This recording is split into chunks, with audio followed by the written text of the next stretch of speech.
Ito yung earbuds na tinatawag nating sleeping earbuds kasi kahit tulog tayo, kahit anong likot natin matulog, hindi ito matatanggal sa tenga natin. Kaya naman, kung hanggang ngayon isa ka pa rin sa gumagamit ng headphone o yung may nakalabit na wire, sign na to para palitan mo na yan dahil ito ay naka-Bluetooth wireless na kaya comfortable lang. May kasama na pala to isang charger port na naka Type-C. At syempre, meron din tayong pahawakan dyan.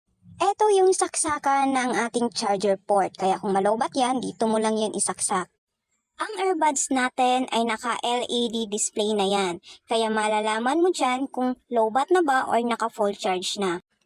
Ang ating earbuds ay hindi lang siya basta sleeping earbuds kasi naka-waterproof ito at perfecto sa may mga outdoor activities. Kung nagja-jogging kayo every morning at gumagamit kayo ng mga headphone, lipat na kayo dito sa ating earbuds. Kung pawisin kayo, pwedeng-pwede to.